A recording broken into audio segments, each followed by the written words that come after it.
Au cours de ce 8e numéro du rendez-vous avec Koulouba, il a été question de l'entrée du président Ibeka au pouvoir, mais aussi d'autres questions comme les réalisations des infrastructures dans le secteur de l'énergie, dans le monde rural, l'eau potable, l'agriculture et l'armée malienne.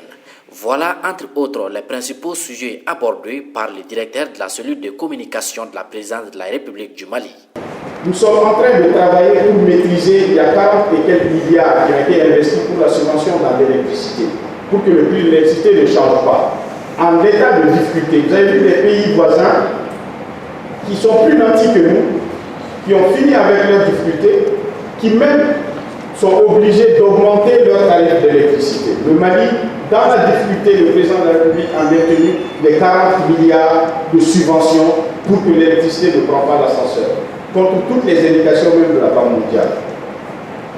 Concernant les activités des secteurs de défense, de sécurité et la problématique d'augmentation des salaires, M. Thiam a rappelé que de 2013 à nos jours, beaucoup d'efforts avec brio ont été envisagés par le gouvernement malien et conformément aux instructions du président de la République. Nous sommes dans un régime qui a fait 20% d'augmentation de salaire en 3 ans.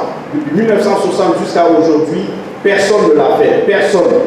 Moi, je veux bien qu'on puisse discuter de ça, qu'on nous dise que ce qu'on fait est faux, que ce que je dis est faux. Non. Mais on prend toujours le ressenti qui n'est pas calculable, qui n'est pas mesurable. Nous, face au ressenti, nous vous mettons des chiffres. 20% d'augmentation de salaire. L'UNDM demandait ça depuis plus de 20 ans. Il demandait des augmentations, c'était 2%, 3%, 5%. Difficilement, on a consigné et mis en exécution 20% d'augmentation de salaire, 7, 5 et 7 à la fin de l'année, c'est consigné, l'UNDM l'atteste et c'est visible sur la fiche de paie de l'ensemble des fonctionnaires au Mali et même du privé parce qu'eux aussi augmentent en fonction de ce que nous faisons dans le... Ensuite, les évolutions des prix, diminution des impôts, réduction de l'ITS ont été les maîtres mots de Racine Thiam. Nous avons baissé l'ITS de presque 8%. La loi a été votée à l'Assemblée nationale. L'ITS, c'est l'impôt sur les traitements et salaires. Les travailleurs revendiquaient qu'ils n'ont pas assez de pouvoir d'achat parce que non seulement les salaires sont bas, mais les impôts aussi sont lourds. On a diminué les impôts. Ça a été voté, acté. Si c'est faux, quelqu'un me dise la prochaine fois tout ce que je dis est faux. L'ITS a été réduit en République du Mali. Et sans tarder, le directeur de la cellule de communication de Koulouba a mis l'accent sur la cherté des prix des denrées alimentaires. Vous avez une maîtrise des denrées et des prix. Ça augmente naturellement dans tous les pays du monde. Les prix des denrées en fonction du marché international.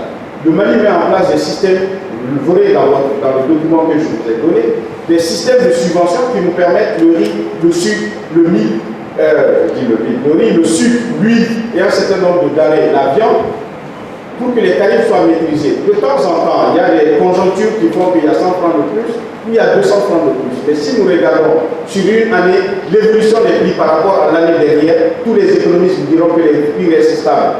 Mais si vous dites ça, les gens vont dire, est-ce que lui est au courant? Est-ce qu'il va au marché? Les prix ne sont pas stables. Je vous le dis, prouvez-moi le contraire que les prix ne sont pas stables. En ce qui concerne la lutte contre la corruption, Racine Thiam reste catégorique. Nous quittons 1400 milliards de budget pour 2000 milliards de budget, 600 milliards d'augmentation de budget, rien que sur les recettes internes du pays, c'est-à-dire douane, impôts, les taxes en interne, on a pu collecter 600 milliards de plus pour augmenter notre budget de presque 40%. Ça veut dire quoi? Ça veut dire qu'il y a des choses qui rentrent dans le pays. Ça veut dire qu'il y a moins de corruption à la douane, ça veut dire qu'il y a moins de corruption aux impôts, ça veut dire que la lutte contre la corruption dont a parlé le président de la République est en train de marcher. Pour la question d'inflation, entre autres, M. Thiam s'explique ici. Donc nous n'avons pas pratiquement d'inflation dans un pays en guerre. Prenez l'exemple des pays qui ont traversé des difficultés. L'inflation a bondi de 10, 12, 15, 20%. On les a vus à la télé où l'argent du jour au lendemain, parce qu'il y a la crise, ne représente plus rien. C'est vrai que le franc CFA sort de ces désagréments, mais les prix n'ont pas pris l'ascenseur au Mali. En somme, les chefs de la cellule de communication de la présidence du Mali affirment que le gouvernement restera toujours mobilisé pour la mise en œuvre de l'accord de paix et de réconciliation au Mali.